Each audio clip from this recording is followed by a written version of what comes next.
book recommendations. If you joined us last month and you're like, I'm done with those two, I need two more, Andrew Brandt is here with some October books. I think in general we go, okay, it's October, I need something spooky. And you kind of did that, but not sort in a typical way. Right, you know, I could come on this show and, you know, we're getting ready for spooky season. I could bring you the newest Stephen King or the newest Richard Chizmar, which are great books, don't get me wrong.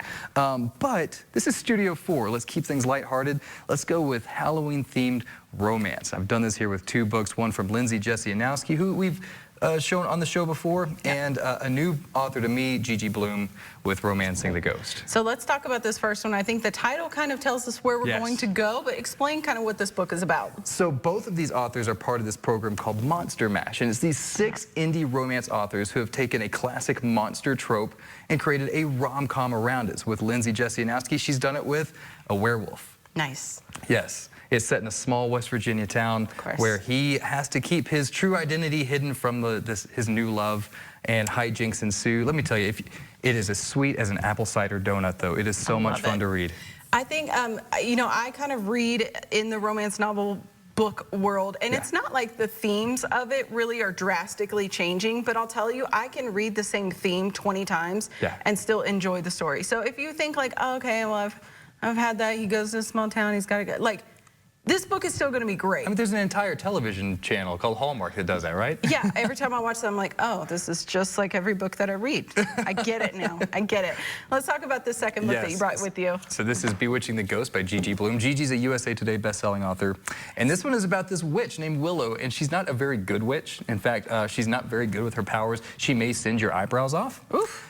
So, because she's not a very good witch, she decides she no longer wants to be a witch, she wants to own a bookstore. So she packs up her things and she goes to run a bookstore, but guess what? The bookstore is haunted by an incredibly handsome ghost. Of course. Of course. They have to be handsome. So she has to help him move on to the afterlife and find his way past ghosthood, but at the same time, like, he is pretty good looking. Right. Like, what are you going to do? Become best friends, you fall in love, and then it's like the ghost story with Whoopi Goldberg. That's right. So this one doesn't look like it's going to take you a whole lot of time. It looks like it's a little bit smaller. And then, of course, you have this one that might take you just a little bit more time. So I like that you brought options. Like, hey, if you need something that's maybe like a few days, the weekend, you know, maybe 5 days max, you can get this book here. If you're looking for something that's going to take you into Halloween, that might be the one on the left-hand side. But I like that these are kind of different. What other books, what other kind of tropes are in that Monster Mash? Sure. So there are vampires, there are ghosts,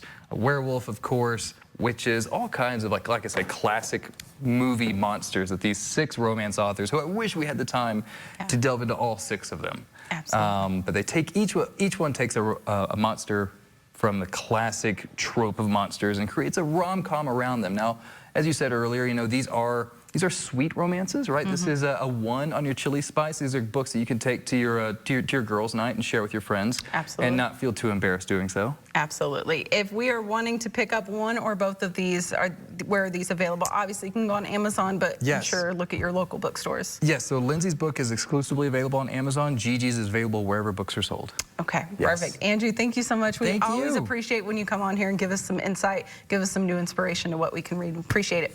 Yes. Coming up next, so of course you have your fall books, and now we need to get into some fall fashion. We need to look ahead to Christmas. We've got Schlegel's in studio with us next. Keep it here.